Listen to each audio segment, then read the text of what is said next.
When my sister, Annie, was 18 and I was 21, she got pregnant and had a daughter, Sophie. She developed what we believe was postpartum depression, but was never diagnosed as she refused therapy.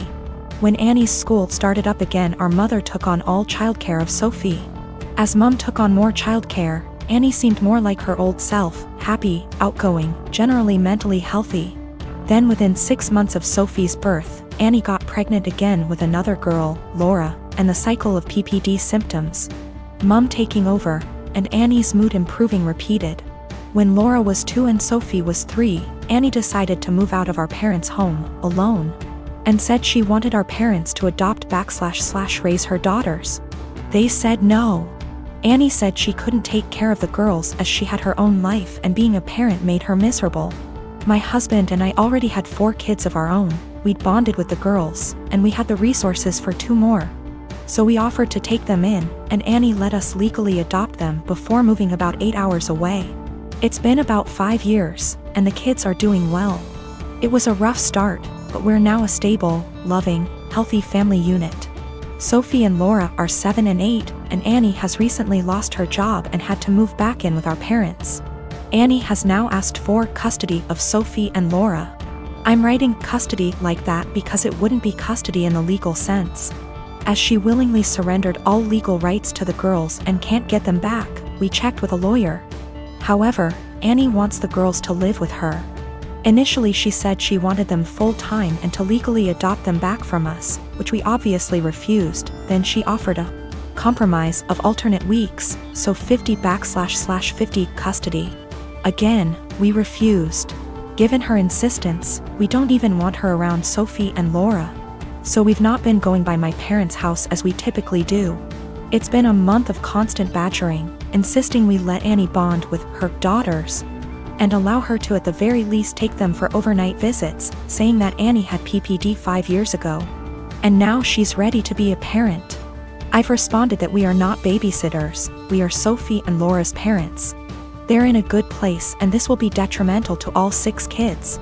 And Annie doesn't get to step in now when she never stepped up in the first place. The response from my parents and Annie is that I'm being unsympathetic to her PPD and I should let her at least have a chance, rather than deem her unfit without giving her a chance to prove herself. Plus, given that we already have 4 kids other than them, Sophie and Laura could probably do with a smaller household, and saying we're being unreasonable for not allowing Annie to bond with her kids. My fiancé Ollie and I have been together for 4 years, living together for 2, recently got engaged. Our relationship has been great for the most part. One of the few things we disagree on is animals. I love animals and Ollie feels indifferent towards most animals. To give a little background about me, I've always been an animal lover. Throughout my childhood, my mom hated animals, especially dogs. My mom never let us have any pets and she used to tell us that once we were adults we could have whatever animals we wanted. When I moved away for college, I lived on campus for 4 years, and therefore couldn't have any pets. I've wanted a dog for as long as I could remember, but up until recently it wasn't in the cards for me to have a dog. Ollie and I currently live in a not-so-pet-friendly city for renters. I always lived in apartments that never allowed pets, even with a pet deposit. When Ollie and I met, I told her about wanting to get a dog someday. Ollie told me that she doesn't like a lot of dogs, but would be open to the right dog. This was in the very beginning of us meeting. I basically made it really clear that I will own a dog one day. Throughout our relationship, I would occasionally bring up wanting a dog.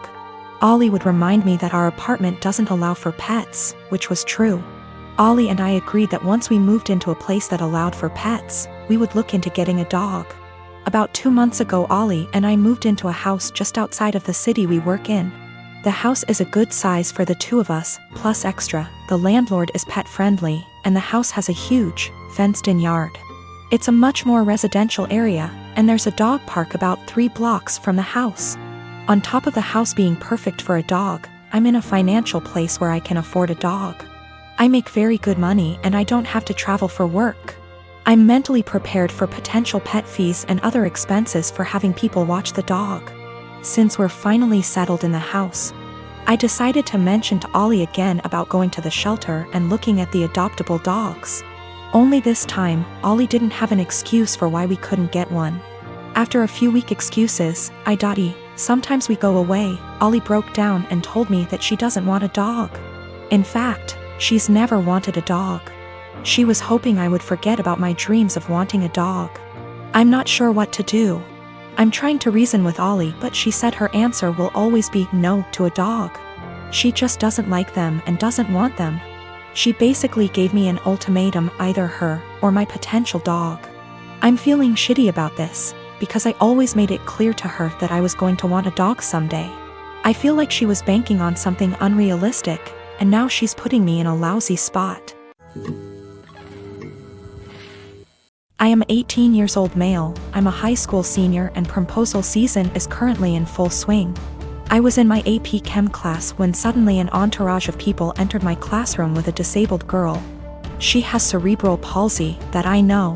I first saw the posters and the bouquet of flowers she was holding and thought, "Aww, that's sweet of her."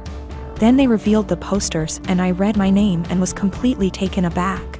I literally almost had a anxiety attack. I didn't know what to say at all, and the entire class was cheering and people even started filming. I was straight up frozen for a minute and I could feel myself burning up with embarrassment. Of course I wanted to say no, but since it was so public and everyone was waiting for me to say yes, I did and hugged her. Everyone clapped including the teacher and I was mortified. One of my buddies asked me if I was okay. Afterwards, since apparently I looked like I was gonna burst into tears, and I told him I literally did not expect that at all, and I didn't want to say yes. He suggested that I go find her after school or something and explain that to her, and I agreed. Now, this girl is really nice. We had a class together last year and sat next to each other for a majority of it and talked quite a lot. I would say we were friends then, but we haven't spoken more than 2 times this school year, so we've definitely drifted apart. That's why I was completely shocked when she sprung the prom asking on me. Usually, people have their friends make sure that the other is at least aware before doing the asking to prevent situations like this. I was contemplating if I should just bite the bullet and go with her, but decided I just couldn't because it is my senior year prom and I was already starting to plan my asking. There's this girl that I've liked for a couple of months now, and I recently heard from my friends that she likes me back, so I was gonna ask her. So I ended up going to the special ed classroom after school where I found her and asked if I could speak to her outside. I told her everything and how I really appreciated the gesture. But I was already planning on asking my crush to prom and she was crushed. She started crying really loudly and asked me why I couldn't have just said no, and I said that I didn't want to embarrass the two of us in front of all those people. At this point, one of her aides came out to check on us since she could hear the crying, and the girl told her aide what happened and she straight up glared at me and said, "That's not okay." Now I feel like absolute shit. One of my best friends lives in a different country. We met years ago online and have talked almost daily to what is approaching a decade. We have both flown back and forth once or twice a year to see the other and hang out, and we've always been there for each other's big moments. She found out last year that she is expecting her first child, and it was amazing news for us all. I was so happy for her to start the family I know she's always wanted with her husband. She came to visit a few months into her pregnancy and asked me to be the baby's godmother. I was over the moon.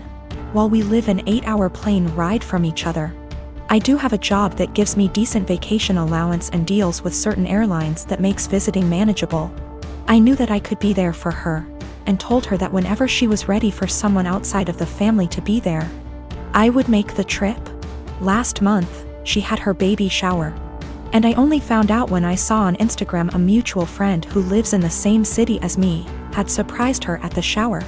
I hadn't been invited. I was a little hurt and surprised, but it was the busiest month of the year for the company I work for, and I knew she knew that.